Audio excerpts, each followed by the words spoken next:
Have you ever wondered why some of the wealthiest people in the world pay almost no income tax? It's not always about shady dealings or hiding money offshore. It's often about a brilliant and perfectly legal strategy that completely flips the scripts on how we think about wealth. Most of us are taught to work hard, earn a high income, save, and then pay a big chunk of it to the tax man.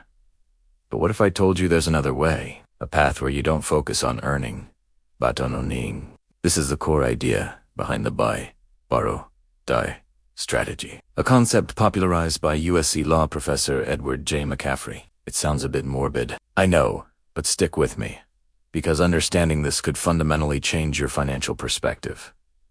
This isn't just a trick for billionaires. It's a mindset shift that can help anyone understand how true wealth is built and maintained. We're going to break down how it works, why it's so powerful, and what we can learn from it, even if we don't have a billion-dollar portfolio.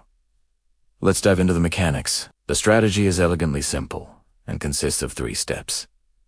First, you buy. This means you use your capital to purchase appreciating assets. Think stocks, real estate, art, or even a business. The key here is that these are things that are expected to grow in value over time. You're not buying a fancy car that depreciates the moment you drive it off the lot. You're buying assets that work for you, generating more wealth while you sleep. A crucial point is that you don't sell these assets.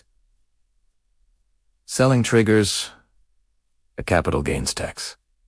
And that's exactly what this strategy is designed to avoid.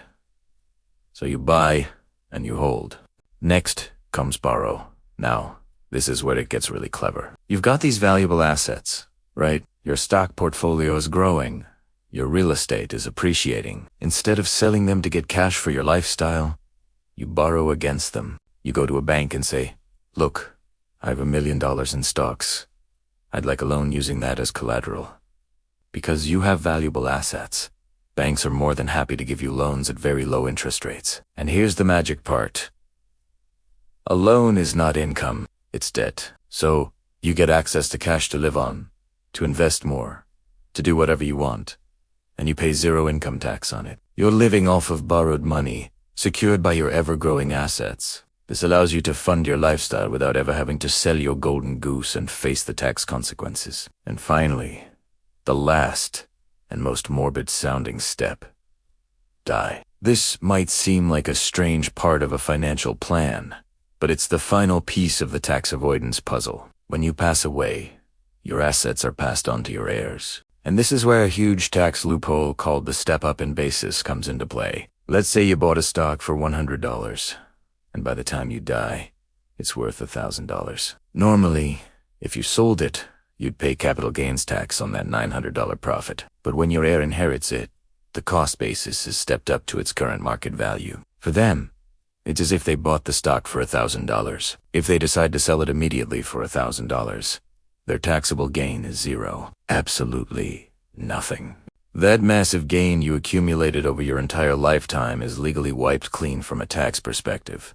The loans you took out are typically paid off by selling a small portion of the now stepped-up assets, and the rest of the fortune is transferred, virtually tax-free. So, let us look closer at this step-up in basis, because it is the linchpin that makes the whole strategy work. Imagine you buy a house for $200,000. Over 40 years, it appreciates to $2 million. That's a $1.8 million unrealized gain. If you were to sell it, you'd face a massive tax bill. But you don't sell. You live in it, or you borrow against its value. When you pass away, your kids inherit the house. The tax authorities don't look at your original purchase price. They reset the clock. The cost basis for your kids is now $2 million, the fair market value at the time of your death. If they turn around and sell it the next day for $2 million, their capital gain is 0. The $1.8 million gain, which would have been heavily taxed.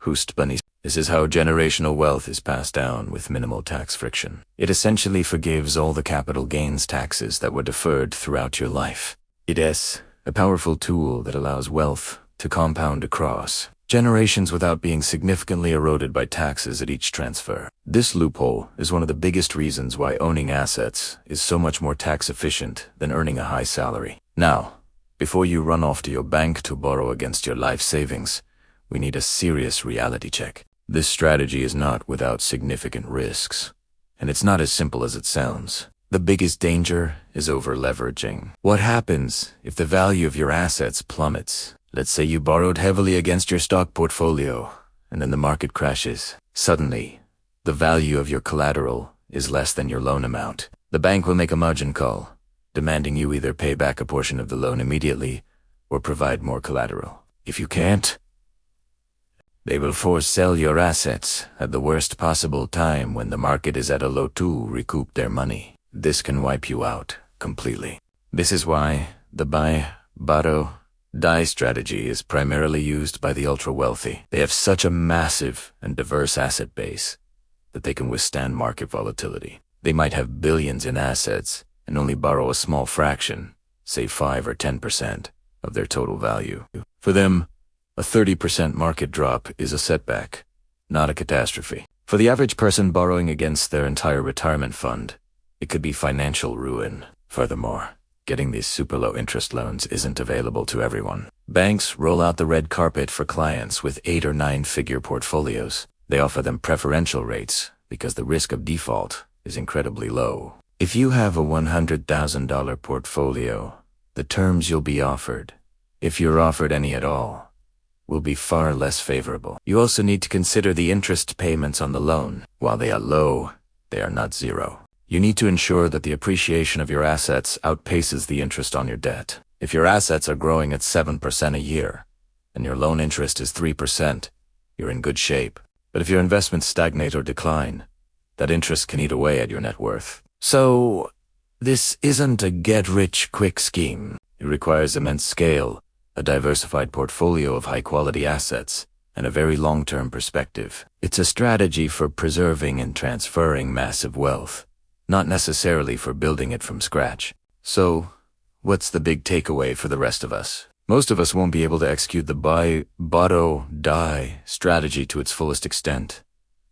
But the underlying mindset is incredibly valuable. It teaches us to shift our focus from solely earning a salary to owning productive assets. Your salary is your primary tool for building wealth, but it shouldn't be the end goal. The real goal is to use that income to buy assets, stocks, index funds, real estate that can grow and generate wealth for you. Instead of thinking, how can I earn more money? Start asking, how can I own a bigger piece of the economy? This means prioritizing investing over spending. It means understanding the power of compounding and long-term holding. While we might have to sell assets and pay capital gains taxes along the way to rebalance or fund major life events, the principle of holding for the long term to minimize tax drag remains powerful. We can learn to be patient investors, letting our assets appreciate over decades rather than trying to time the market.